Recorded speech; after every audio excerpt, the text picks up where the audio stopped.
জয় মা, সুপ্রভাত সবাইকে। আজকে আমার প্রত্যেক দিনের রুটিন তুলে ধরলাম তোমাদের কাছে।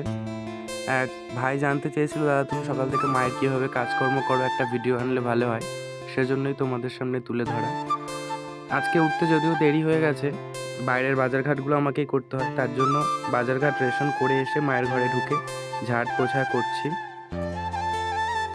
আর কি, মায়ের হোম থিয়েটারে গান লাগিয়ে দিয়ে কাজ করছি। আর ভিডিও করার মতো আমার বাড়িতে কেউ নেই, সেজন্য ফোনটাকে দেয়ালে ভিডিও অন করে যেটুকু পেরেছি তুলে ধরার চেষ্টা করেছি। এটা আমাদের তুলসীতলা এবং অমাবস্যা সংক্রান্তিতে যে চান দেওয়া হয়, কাটান চাটান করা হয়, এখানটাতেই হয়। মায়ের আদি ধান, তাই এখানটা একটু পরিষ্কার করে ঝাড় দিতেই হয়। তারপর চলে আসলাম মায়ের ফুল বাসন নিয়ে কলের পাড়ে। এক এক করে প্রত্যেক দিন বাসন মাজা হয়। এক এক দিন একটু বেশি ভালো করেই মাজি, প্রত্যেক দিন মাজা হয় না। যতটা তাড়াতাড়ি দেখছো অতটা তাড়াতাড়ি নয়, স্পিড করে দেওয়া হয়েছে। তো যতটা পেরেছি তুলে ধরেছি, পুরোটা হয়নি। বাসনগুলো ধোয়ার পর কিছু জামা কাপড় ছিল কাচার, সেগুলোও ভিজিয়ে নিয়ে গিয়ে ঘাটে নিয়ে গেলাম কাচতে। তো সেখানে আমার ভাইকে বললাম ভিডিওগুলো করে দিতে, করে দিয়েছে। ক্লিপগুলো কেমন হয়েছে জানি না, ঘরেরগুলো যদিও আমি করেছি।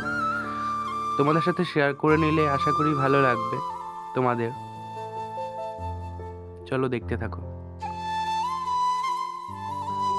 এটা আমাদের বাড়ির সামনেই, এখান থেকেই মায়ের বাৎসরিক পুজোর সময় জল ভরা হয়। ক্যানেল বলা হয় এটাকে। এখানেই সব কাচাকুচি করা হয়, স্নান করা হয়, ভালো লাগে খোলা জলে করতে।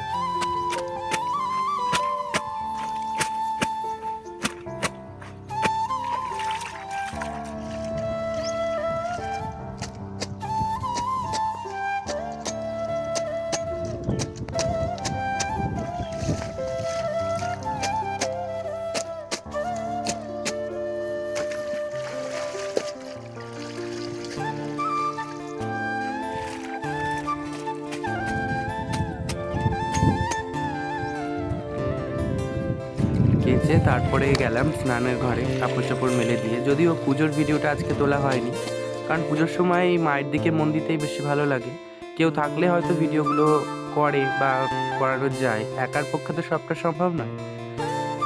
আশা করছি পরবর্তীতে এক এক করে আসবে, যদি ভিডিও সেরকম সাড়া পায়, আগের মতো যদি ঠিক সাড়া পায়, অবশ্যই সমস্তটা তুলে ধরার চেষ্টা করব। মায়ের খুঁটিনাটি, বাজার, পছন্দ অপছন্দ সব কিছুই।